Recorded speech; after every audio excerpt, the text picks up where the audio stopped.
जंगल में सुबह हो चुकी थी और सभी माता पिता अपने बच्चों को स्कूल के लिए जगा रहे थे। रानू चिड़िया भी अपने बेटे कुकू को जगा रही थी, जो अभी तक सोया हुआ था। कुकू बेटा, अब उठ जाओ, देखो स्कूल का टाइम होने वाला है, अभी आपने तैयार भी होना है। चलो शाबाश, जल्दी से उठ जाओ और अपना स्कूल का यूनिफॉर्म पहनो। मम्मा, थोड़ी देर सोने देना, बड़ी जोरों की नींद आ रही है। नहीं बेटा, अब आप उठो, भोजन खाओ और स्कूल की तैयारी शुरू करो। अच्छा मम्मा, आप जाएं, मैं उठ रहा हूँ। वहीं दूसरी तरफ गौरी कवि भी अपने बेटे जग्गू को उठाने पर लगी हुई थी। जग्गू, जग्गू बेटा उठो, अब स्कूल भी तो जाना है। मम्मा, क्या रोज रोज स्कूल जाना होता है, मैं तो तंग आ गया हूँ। बेटा जग्गू, अब यही तो पढ़ने के दिन है, जब बड़े हो जाओगे तो काम ही करना है, अभी जितना पढ़ सकते हो पढ़ लो। मम्मा, आज की छुट्टी करवा दो, मुझे नींद आ रही है। कालू कौवा वहाँ आ जाता है। जग्गू, जल्दी उठो और अपने स्कूल की तैयारी करो। मैं इतनी मेहनत से पैसे कमा कर लाता हूँ और तुम्हारी स्कूल की फीस भरता हूँ, और यहाँ तुम नालायक स्कूल जाने के लिए उठते ही नहीं हो। उठ जाओ, वरना मुझे गुस्सा आ जाएगा। जग्गू कौवा अपने पिता कालू के डर से जल्दी से उठ जाता है और स्कूल जाने के लिए अपना यूनिफॉर्म पहन लेता है।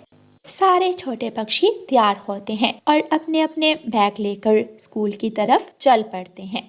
वो सब उदास क्लासरूम में बैठे थे। क्या मुसीबत है, हमारा जीवन तो स्कूल का ही होकर रह गया है।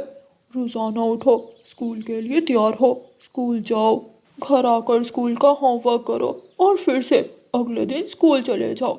ऐसे ही हमारा पूरा दिन खत्म हो जाता है। हाँ, तुम ठीक कह रहे हो, हमारे जीवन में तो अब कोई मज़ा नहीं रहा। मेरे मम्मा पापा भी मुझे रोज स्कूल भेज देते हैं, मैं तो खुद तंग आ गया हूँ। तो हम कर भी क्या सकते हैं, हमारे माता पिता चाहते हैं कि हम पढ़ लिख कर कुछ बन जाएं, ताकि आगे हमें जीवन गुजारने में मुश्किल ना आए। लेकिन अगर अभी मजे ना किए तो फिर कभी नहीं कर पाएंगे। दोस्तों, मेरे पास एक उपाय है, क्यों ना कल हम छुट्टी कर लें। हमारे माता पिता को क्या पता हम स्कूल में हैं या नहीं। हम सब कल नदी पर जाएंगे और खूब मौज मस्ती करेंगे। हाँ हाँ जग्गू, तुम्हारा उपाय ठीक है, किसी को कुछ पता भी नहीं चलेगा और हम खेल भी लेंगे। तो फिर तय रहा, कल हम सब नदी पर जाएंगे और खूब मौज मस्ती करेंगे। अगले दिन सभी छोटे पक्षी जल्दी से उठते हैं, अपने अपने स्कूल बैग पहनते हैं। मम्मा, कुछ पैसे दे दो ताकि मैं कैंटीन से कुछ लेकर खा सकूं। सारे बच्चे वहाँ कुछ ना कुछ खाते हैं और मैं बस उनकी तरफ देखता रहता हूँ। अच्छा अच्छा जग्गू बेटा, मैं अभी आपको पैसे देती हूँ। गौरी कवि अपनी अलमारी खोलती है और पैसे निकालकर जग्गू को दे देती है। उधर कुकू भी अपनी मम्मा से पैसे मांगता है। मम्मा मम्मा, मुझे कुछ पैसे दे दो। बेटा कुकू, पैसों की क्या ज़रूरत, मैं आपको लंच बॉक्स बनाकर देती तो हूँ। लेकिन मम्मा, उससे भूख खत्म नहीं होती, प्लीज थोड़े से पैसे दे दो। अच्छा अच्छा ठीक है, मैं देती हूँ। रानू चिड़िया भी अपने बेटे को पैसे दे देती है। मम्मा मम्मा, आज स्कूल में तोते टीचर ने हम सबके साथ पार्टी करनी है, हम सब ने अपने अपने घरों से पैसे लेकर आने हैं। अच्छा, ये लो किकी बेटा, फिर आप भी पैसे ले जाओ और स्कूल में पार्टी को एंजॉय करो। सभी छोटे पक्षी बहाने लगाकर अपने अपने घरों से पैसे ले लेते हैं और सारे बच्चे अपने अपने स्कूल बैग पहनते हैं और घर से निकलते हैं। लेकिन सभी छोटे पक्षी स्कूल जाने की बजाय बड़े बरगद के पेड़ के नीचे इकट्ठे होते हैं। चलो मेरे दोस्तों, अब सब नदी किनारे जाते हैं। तुम सब अपने अपने घरों से पैसे तो लाए हो ना? सभी छोटे पक्षी हाँ में अपना सर हिलाते हैं। ये तो अच्छा हो गया, चलो फिर जल्दी चलो। सारे छोटे पक्षी उड़ते हैं। वो सब एक दुकान से आइसक्रीम लेते हैं, अपनी अपनी आइसक्रीम पकड़ते हैं और नदी किनारे जाकर मज़े से आइसक्रीम खाते हैं। वाह, मज़ा ही आ गया, आज तो पढ़ाई से जान छूट गई। ये सब मेरे उपाय की वजह से हुआ है। चलो दोस्तों, अब लुका छुपी खेलते हैं। सभी छोटे पक्षी अपने अपने स्कूल बैग एक तरफ रख देते हैं और मज़े से लुका छुपी खेलने लगते हैं। खेलते खेलते काफ़ी टाइम गुजर जाता है। दोस्तों, अब तो छुट्टी का टाइम हो गया है। अब हमें अपने घरों को चले जाना चाहिए। हाँ, हमारे माता पिता को तो यही लगेगा कि हम सब स्कूल से आए हैं। उन्हें क्या पता, हमने तो आज खूब मजे किए हैं। फिर सभी छोटे बच्चे अपने अपने स्कूल बैग उठाते हैं और अपने घरों की तरफ चल पड़ते हैं। मम्मा, आज तो बहुत मजा आया स्कूल में। अब से मैं हर रोज स्कूल जाऊंगा। हर रोज तो मेरा बेटा स्कूल ना जाने की जिद करता है। आज ऐसा क्या हुआ है? मम्मा, आज हम दोस्तों ने स्कूल जाकर पार्टी की है। अच्छा कुकू बेटा, आप अपना पढ़ाई में भी मन लगाओ। मैं तो यही चाहती हूँ कि मेरा बेटा पढ़ लिख कर एक कामयाब पक्षी बन जाए। कुकू की तरह आज सभी पक्षी अपने अपने घर जाकर बहुत खुश थे और उन्हें ऐसा देखकर उनके माता पिता बहुत हैरान थे। रात गुजर जाती है और सुबह हो जाती है। आज भी सभी छोटे पक्षी घरों से स्कूल बैग पहनकर बाहर आते हैं और नदी किनारे चले जाते हैं। जग्गू यार, जब से तुमने स्कूल बंक करने का उपाय दिया है, हमारे तो मजे ही हो गए। मेरे मम्मा पापा तो इतने हैरान थे मुझे कल खुश देखकर। हर बार मैं स्कूल जाने की जिद करता था, लेकिन आज तो मैं घर से निकलने पर बहुत खुश था। जब भी हमारा पढ़ने का मन नहीं करेगा, हम ऐसे ही क्लास बंक कर लिया करेंगे। वो सब फिर से अपने अपने पैसे निकालते हैं और दुकान जाकर चिप्स के पैकेट लेते हैं और मज़े से चिप्स खाते हैं। वो सब आपस में बातें कर रहे थे कि वहाँ एक बूढ़ी चिड़िया आ जाती है। अरे बच्चों, तुम सब नदी के पास क्या कर रहे हो? तुम सब के पास तो स्कूल बैग भी है। क्या तुम स्कूल के बच्चे हो? हाँ माँ जी, हम सब स्कूल में पढ़ते हैं। इसका मतलब तुम सब ने स्कूल से आज छुट्टी की है। बच्चों, ये बड़ी गलत बात है। देखो, आप सब बहुत भाग्यशाली हो जो आपके माता पिता आप सबको पढ़ा रहे हैं, आपके स्कूल के खर्चे पूरे कर रहे हैं, आप सबको किताबें लेकर देते हैं, आपको लंच बॉक्स बना कर देते हैं। क्या आपको पता है, मुझे पढ़ने लिखने का बहुत शौक था, लेकिन मैं बहुत गरीब थी। मेरे माता पिता स्कूल के खर्चे पूरे नहीं कर सकते थे। काश मैं भी तुम सब की तरह स्कूल जा सकती। बच्चों, आप सब स्कूल ना जाकर अपने माता पिता को धोखा दे रहे हो। सोचो, आपके माता पिता को कितना बुरा लगेगा जब उनको पता चलेगा कि उनके बच्चे उनके पैसे फजूल खर्च कर रहे हैं और स्कूल की फीसों को ज़ाया कर रहे हैं। बूढ़ी चिड़िया की बात सुनकर सभी छोटे पक्षियों को अपनी गलती का एहसास होता है। आप ठीक कह रही हो माँ जी, ये सब खेल हमारे किसी काम के नहीं, लेकिन पढ़ाई ही हमारे काम आएगी। मुझे भी अपनी गलती का एहसास हो गया है।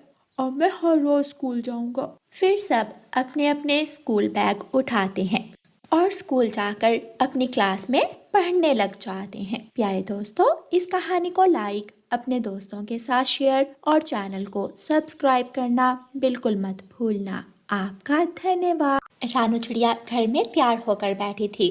उसने खूबसूरत सा लहंगा पहन रखा था, हल्का सा मेकअप किया था। रानू चिड़िया दुल्हन बनी बहुत खूबसूरत लग रही थी। घर भी खूबसूरत जगमगाती बत्तियों से सजा हुआ था। रानू चिड़िया की माँ कमरे में दाखिल होती है। मेरी बेटी तैयार हो गई क्या? हाँ माँ, मगर माँ मुझे बहुत अजीब लग रहा है। मैं कैसे रहूँगी आपके बिना? आपकी बहुत याद आएगी। तो मेरी बेटी, जब मेरी याद आए मुझसे मिलने आ जाया करना। तुम्हारे ससुराल वाले बहुत अच्छे हैं, वो तुम्हारे आने जाने पाबंदी नहीं लगाएंगे। और मेरी बेटी, अब वो भी तुम्हारा घर है। जैसे इस घर में तुम हमारा ख्याल रखती थी, वैसे ही वहाँ पर सबकी पसंद नापसंद का ख्याल रखना। हाँ माँ, मैं पूरी कोशिश करूँगी कि अपने ससुराल वालों को शिकायत का मौका ना दूँ। अचानक बाहर आसमान पर पटाखे चलना शुरू हो जाते हैं। रानू चिड़िया की माँ खिड़की में जाती है और नीचे देखती है। रानू बेटी, बारात आ गई है। आप भी जल्दी से सारी तैयारी कर लो, मैं जाकर बारातियों को बिठाती हूँ। थोड़ी देर बाद रानू चिड़िया को मंडप में ले जाया जाता है। दूल्हा मानो चिड़ा भी सर पर कूला पहने बैठा था। दोनों का ब्याह हो जाता है। अचानक मानो चिड़े की नजर अपने जूतों पर पड़ती है। मेरे जूते कहाँ गए? दूर से एक सुंदर सी पक्षी, रंग बिरंगे पंखों वाली एक चिड़िया बोलती है, जीजू जी, आपके जूते हमारे पास है। जब तक आप हमें पैसे नहीं देंगे, जूते वापस नहीं मिलेंगे। मानो चिड़ा रानो चिड़िया की छोटी बहन पारो चिड़िया को देखता ही रह जाता है। वो तो रानो से भी कहीं ज्यादा सुंदर थी। बताएं, कितने पैसे चाहिए आपको? जीजू जी, जल्दी से मेरे पंख पर 10,000 रख दें। पारो बेटी, इतने पैसे क्यों मांग रही हो? मानो बेटे, ये मेरी छोटी बेटी तो नादान है। आप अपनी मर्जी से जितने चाहें दे दें। नहीं सासू माँ, पारो ने जितने कहे हैं मैं उतने ही दूंगा। फिर मानो चिड़ा पारो चिड़िया को पैसे दे देता है। आपका धन्यवाद। मानो चिड़ा शर्मा जाता है। ब्याह का दिन गुजर जाता है। रानो चिड़िया ब्याह कर मानो चिड़े के घर आ जाती है। रानो चिड़िया तो सो जाती है, लेकिन मानो चिड़ा सारा दिन बस रानो की छोटी बहन पारो के बारे में ही सोचता रहता है। सुबह हो जाती है। रानो चिड़िया की सास अपनी नई नवेली बहू और बेटे के लिए नाश्ता बनाती है। दोनों नाश्ता करते हैं। मानो चिड़ा अपना कुल्हाड़ा उठाता है और जंगल लकड़ियां काटने चला जाता है। बेटी, अब आप इस घर की बहू हो। अब आप ही हो जिसने इस घर की जिम्मेदारी संभालनी है। मैं बूढ़ी जान हूँ, अब काम काज नहीं होते मुझसे। आप चिंता मत करें सासू माँ, मैं अपनी जिम्मेदारियाँ अच्छे से निभाऊंगी। मैं आज रात खाने में क्या बनाऊं? बेटी, मानो के लिए बिरयानी बना लो और मेरे लिए खिचड़ी बना लेना। ठीक है माँ जी। रानो चिड़िया रसोई में जाती है और खाना बनाने लगती है। इसी तरह 2-3 दिन गुजर जाते हैं और फिर एक दिन रानो चिड़िया के पेट में दर्द होने लग जाती है। माँ जी, पता नहीं सुबह से मेरा पेट बहुत दुख रहा है। बेटी, मुझे तो लगता है खुशखबरी वाली बात है। रुको, मैं मानो को फोन करती हूँ, वो तुम्हें डॉक्टर के पास ले जाएगा। रानो चिड़िया की सास फोन उठाती है और अपने बेटे को कॉल मिलाती है। मानो चिड़ा लकड़ियां काट रहा था जब उसके फोन की बेल बजती है। वो फोन निकालता है। हाँ माँ, बताओ क्या बात है? बेटा, बहू रानी के पेट में दर्द हो रहा है, तुम एक बार घर आ जाओ। अच्छा माँ, आता हूँ। मानो चिड़ा अपना बैग उठाता है और घर की तरफ उड़ता है। मानो चिड़ा रास्ते में एक ऑटो पकड़ता है और अपने घर पहुंच जाता है। अपनी पत्नी को ऑटो में बिठाता है और बुलबुल डॉक्टर के पास लेकर जाता है। बुलबुल डॉक्टर रानो चिड़िया का चेकअप करती है। बधाई हो, आप पापा बनने वाले हैं। अब आपको चाहिए कि अपनी पत्नी का खास ख्याल रखें। मानो चिड़ा तो बहुत खुश हो जाता है। रानो चिड़िया की भी खुशी का कोई ठिकाना नहीं था। बुलबुल डॉक्टर कुछ दवाइयाँ लिख कर देती है। मानो चिड़ा वो दवाइयाँ लेता है और अपनी पत्नी को लेकर वापस घर आ जाता है। बेटा, क्या हुआ है? बहू रानी ठीक तो है? रानो चिड़िया तो बहुत शर्मा रही थी। मानो चिड़ा खुशी से बोलता है, माँ, बधाई हो, आप दादी बनने वाली हैं। सच सच कह रहे हो मेरे बेटे? हाँ माँ जी। रानो चिड़िया की सास रानो को अपने गले से लगा ली है। मैं अपने पोते को खिलाऊंगी, मैं अपने पोते के सारे नाज नखरे उठाऊंगी, मेरे घर में रौनक वापिस आ जाएगी। इस तरह 2-3 दिन गुजर जाते हैं। रानो अपने घोंसले में अंडा देती है और अब हर समय अपने अंडे के ऊपर बैठी रहती और उसे गरमाइश देती है। एक रात जब रानो चिड़िया अपनी सास के कमरे में उसे खाना देने आती है तो रानो चिड़िया की सास नढाल बैठी थी। माँ जी, क्या हुआ आपको? आपको तो बहुत तेज बुखार है। बेटी, पता नहीं, शाम से तबीयत बहुत खराब है, ऐसे जैसे मेरे पंखों में जान ही बाकी नहीं रही। तो माँ जी, आपने बताया क्यों नहीं? मैं तभी आपके पास आ जाती। बेटी, अभी अंडे को आपकी ज्यादा जरूरत है। रानो चिड़िया जल्दी से अलमारी खोलती है बुखार की दवा निकालती है और अपनी सासू माँ को दवा पिलाती है। रानू चिड़िया अपने पति को फ़ोन करती है। पति जी, आप जहाँ भी हैं जल्दी घर आ जाएं। क्या हुआ है रानो? माँ माँ की तबीयत ठीक नहीं है, जल्दी घर आ जाएं। मैं अभी आता हूँ। मानो चिड़ा घर की तरफ उड़ता है। बेटी, मुझे लगता है मैं अब जिंदा नहीं रहूंगी। तुम मेरे पौधे का ख्याल रखना, उसे मेरे बारे में जरूर बताना। माँ जी, ये आप क्या कह रही हैं? कुछ नहीं होगा। अभी तो आपने अपने पौधे को खिलाना है, उसे उठाना है। आप ऐसे कैसे हमसे दूर जा सकती हैं? बेटी, सारी ख्वाहिशें कहाँ पूरी होती हैं। मैं ऐसे कहते हुए रानू चिड़िया की सास अपनी आंखें बंद कर लेती है। रानू चिड़िया अपनी सास के सरहाने बैठकर बहुत रो रही थी। मानो चिड़ा भी घर आ जाता है। उसकी माँ का शरीर बेजान पड़ा था। माँ, माँ क्यों हमें छोड़कर चली गई? माँ, क्यों आप बहुत दूर चली गई? मानो चिड़ा भी बहुत रोता है। वो रात मानो चिड़े और रानू चिड़िया के लिए काटना बहुत मुश्किल थी। प्यारे दोस्तों, इस कहानी का अगला भाग देखने के लिए कल तक इंतज़ार करें। और आपको ये वाला भाग कैसा लगा है हमें कमेंट करके ज़रूर बताएं। और प्यारे दोस्तों, इस कहानी को लाइक, अपने दोस्तों के साथ शेयर और चैनल को सब्सक्राइब करना बिल्कुल मत भूलना। आपका धन्यवाद। रानू चिड़िया की एक छोटी सी बेटी थी जिसका नाम गुड़िया था। गुड़िया अपनी मम्मा से बहुत प्यार करती थी।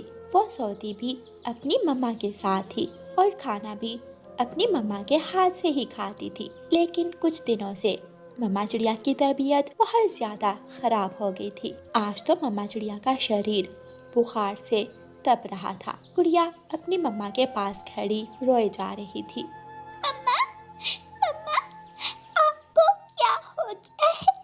मम्मा, उठे, चले पहले की तरह हम जंगल घूमने जाए। बेटी गुड़िया, बुखार की दवा खत्म हो गई है। जी मम्मा, दवा तो खत्म है। आपको डॉक्टर बुलबुल के क्लिनिक का पता है?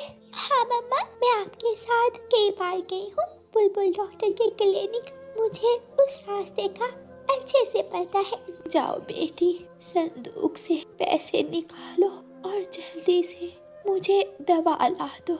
दवा के बिना गुजारा बहुत मुश्किल है। मम्मा, मैं सब करूंगी, बस आप जल्दी से ठीक हो जाए। गुड़िया अपनी मम्मा के संदूक से पैसे निकालती है और दवा लेने चली जाती है। गुड़िया बुलबुल डॉक्टर के पास जाती है, उसे अपनी मम्मा की तबीयत का बताती है और दवा लेकर वापस आती है। रानू चिड़िया दवा पीती है। गुड़िया बेटी, दाना कितना पड़ा है? मम्मा, 3 दिन का दाना है। बेटी, आप दाना खा लो, मैं ठीक होकर अपनी बेटी को मजे मजे की चीजें बना कर दूंगी। आओ मेरे पास आ जाओ। गुड़िया अपनी मम्मा के ऊपर लेट जाती है।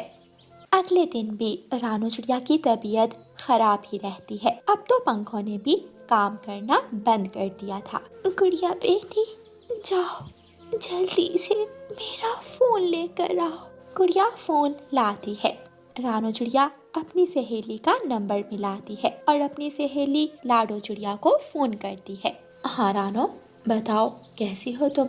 लाडो, जल्दी यहाँ आ जाओ, जल्दी आ जाओ। मैं बहुत बीमार हूँ, मुझसे कई दिनों से उठा भी नहीं जा रहा। रानो, तुमने मुझे पहले क्यों नहीं बताया? मैं अभी तुम्हारे घर की तरफ निकलती हूँ, तुम चिंता मत करो, मैं तुम्हारा ख्याल रखूंगी। लाडो चिड़िया फोन रखती है और अपना थोड़ा सा सामान बांधती है और रानू चिड़िया के घर की तरफ निकल जाती है। लाडो चिड़िया रानू चिड़िया के दरवाजे पर दस्तक देती है। गुड़िया दरवाजा खोलती है। लाडो घर के अंदर चली जाती है। लाडो चिड़िया रानू चिड़िया को पंख लगाकर छूती है। रानो, तुम्हें तो बहुत तेज बुखार है, ये मैं तुम्हारे लिए सूप लाई हूँ। लाडो चिड़िया रानू चिड़िया को सूप पिलाती है और एक कटोरे में सूप डालकर गुड़िया को भी देती है। रात हो जाती है, गुड़िया सो जाती है। रानो अपनी सहेली से कहती है, लाडो, मैं नहीं जानती मैं कब तक जिंदा हूँ, लेकिन मुझसे एक वादा करो, तुम मेरे जाने के बाद मेरी बेटी का ख्याल रखोगी, उसे कभी दुखी मत होने देना, वो अभी छोटी है, जमाने की सख्ती को बर्दाश्त नहीं कर सकती। ये कैसी बातें कर रही हो रानो, तुम्हें कुछ नहीं होगा, फिर भी मुझे वादा करो, तुम मेरी बेटी का ख्याल रखोगी। रानो, गुड़िया मेरी भी बेटी है, मैं हमेशा उसका ख्याल रखूंगी, उसके लिए कुछ भी कर गुजरूंगी। ये सुनने के बाद रानो चिड़िया एक सुकून की सांस लेती है और दोनों सहेलियां बातें करते करते सो जाती हैं। जब सुबह होती है तो गुड़िया और लाडो चिड़िया उठ जाती हैं, लेकिन रानो अभी तक अपने घोंसले में सोई हुई थी। गुड़िया अपनी मम्मा के पास जाती है, मम्मा उठे मम्मा, लेकिन रानो चिड़िया तो बेजान लेटी थी। लाडो चिड़िया समझ जाती है कि रात को रानो ने उससे वो वादा क्यों लिया था। गुड़िया रोने लगती है, आंटी देखिए क्या हुआ है मम्मा को, इन्हें उठाए ना।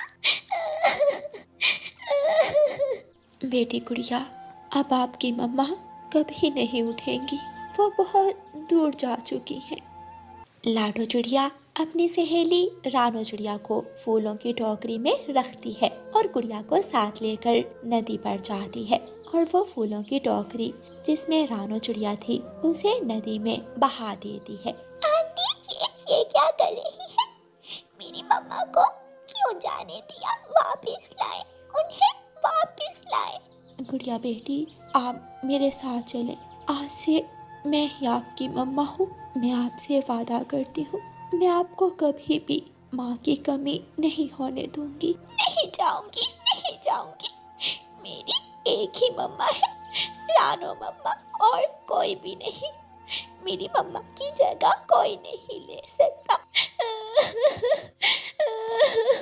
लेकिन लाडो गुड़िया को किसी न किसी तरह अपने घर ले ही जाती है। गुड़िया बेटी, आप घर में ही रहना, मैं दाना लेकर आती हूँ, मुझे पता है आपको भूख लगी है। लाडो चिड़िया अपने घर से निकलती है और दाना लेने चली जाती है। थोड़ी देर बाद लाडो गुड़िया के लिए दाना लेकर आती है। ये लो गुड़िया बेटी, ये दाना खा लो। मैं तो दाना नहीं खाती, मुझे तो फल खाना था। तो गुड़िया बेटी, आप मुझे बता देती, मेरी मम्मा ने कभी मुझसे नहीं पूछा कि मुझे दाना खाना है या फल, वो मुझसे पूछे बिना ही मेरी पसंद की चीजें ले आती थी। अच्छा ठीक है, मैं आइंदा अपनी बेटी के लिए फल लाऊंगी। अगले दिन लाडो चिड़िया गुड़िया के लिए दाने की बजाय एक मीठा फल लाती है, लेकिन आज गुड़िया मीठा फल भी नहीं खाती। क्या हुआ गुड़िया बेटी, आप फल तो खा लें आप। मेरा तो आज दाना खाने का मन था, आप कभी मेरी मम्मा नहीं बन सकती, मेरी मम्मा हमेशा मेरी पसंद का ख्याल रखती थी, लेकिन आपको तो कुछ नहीं पता। ऐसे ही गुड़िया अपनी माँ लाडो चिड़िया को तंग करती थी। एक दिन लाडो चिड़िया घर से बाहर थी। गुड़िया चुपके से घर से निकलती है। वो उड़ते उड़ते वीरान रास्ते की तरफ चल पड़ती है। वहाँ एक डाकू उल्लू की नजर गुड़िया पर जाती है। वो जल्दी से जाकर गुड़िया को पकड़ लेता है। छोटी चिड़िया, तुझे बेच कर तो मैं आज अच्छे पैसे कमाऊंगा, चल मेरे साथ। मुझे छोड़ दो गंदे अंकल, मुझे जाने दो। तुम्हारी इतनी हिम्मत। डाकू उल्लू गुड़िया के मुंह पर एक जोरदार थप्पड़ मारता है और गुड़िया को रस्सी से बांधने ही लगता है कि गुड़िया अपनी चोंच डाकू के पंख पर मारती है और वहां से भागती है। उल्लू भी गुड़िया के पीछे ही भागता है। सामने एक कौवा बैठा था। गुड़िया जल्दी से उस कौवे के पास जाती है। अंकल, अंकल, मुझे बचा ले, वो डाकू मुझे पकड़ कर ले जाएगा। क्या कहा तुमने? डाकू तुम्हारे पीछे पड़ा है? अंकल, मुझे बचा ले। मुझे पागल समझ रखा है? तुम्हें बचाते बचाते मैं अपनी जान गंवा दूं। कालू कौवा वहां से उड़ जाता है। गुड़िया फिर से उड़ती है। थोड़ी दूर कबूतर बैठा था। अंकल, मेरे पीछे एक डाकू है, मुझे बचा ले। डाकू तो जिसके पीछे पड़ जाए वो तो उसकी जान नहीं छोड़ता। मुझे माफ करना चिड़िया, मैं तुम्हारी मदद नहीं कर सकता। कबूतर भी जल्दी से वहाँ से चला जाता है।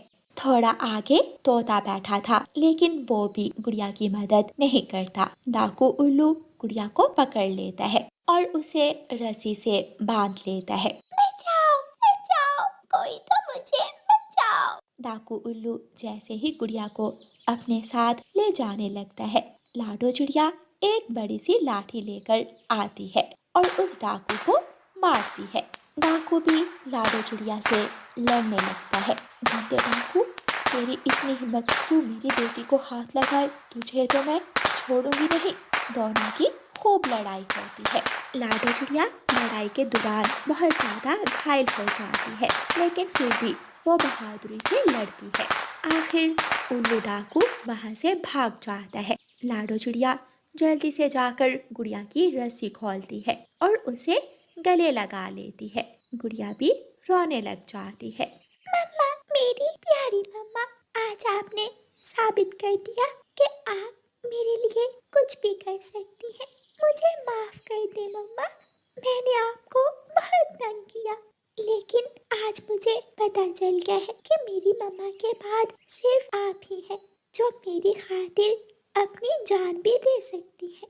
लाडो चिड़िया ये बातें सुनकर बहुत खुश हो जाती है और फिर गुड़िया अपनी मम्मा लाडो चिड़िया के साथ खुशी खुशी रहने लगे। प्यारे दोस्तों, इस कहानी को लाइक, अपने दोस्तों के साथ शेयर और चैनल को सब्सक्राइब करना बिल्कुल मत भूलना। आपका धन्यवाद।